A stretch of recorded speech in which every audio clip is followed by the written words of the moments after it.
నమస్కారం. నా పేరు శ్రీరామ్ చరణ్.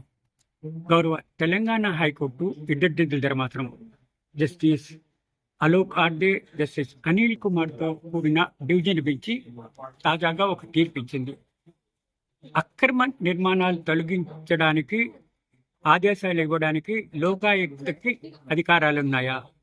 ఇదే విషయాన్ని నివృత్తి చేస్తూ తాజాగా తీర్పిచ్చింది. ఒక వ్యక్తి లోకాయుక్తలో కంప్లైంట్ చేశాడు. మా లొకాలిటీలో ఫలానా వ్యక్తి అక్రమంగా కట్టాడు, అవి తొలగించాలి అని చెప్పేసి లోకాయుక్తలో కంప్లైంట్ ఇస్తే ఇరుపక్షాల వాదనలు విన్న తర్వాత అక్రమ నిర్మాణాలే కట్టారు అని చెప్పేసి లోకాయుక్త కంక్లూజన్కి వచ్చి ఆదేశాలు ఇచ్చింది. ఇట్లా జిహెచ్ఎంసీకి అక్రమ నిర్మాణాలను తొలగించాలని. ఈ ఓనరు హైకోర్టులో ఛాలెంజ్ చేశాడు, తెలంగాణ హైకోర్టు.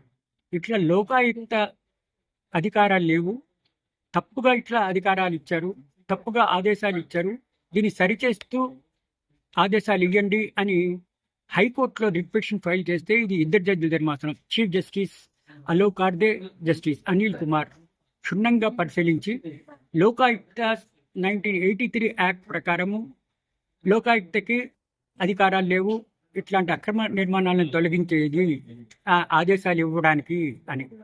అంటే ఈ డివిజన్ బెంచ్ తీర్పు ప్రకారం మనకు తెలిసేది ఏంటి? అక్రమ నిర్మాణాలు ఏవైనా చేపడితే లోకాయుక్తకి అధికారాలు లేవు, అది తొలగించమని ఆదేశించడానికి అని ఈ తాజాగా గౌరవ తెలంగాణ హైకోర్టు ఇచ్చిన తీర్పే మనకి చెప్తుంది.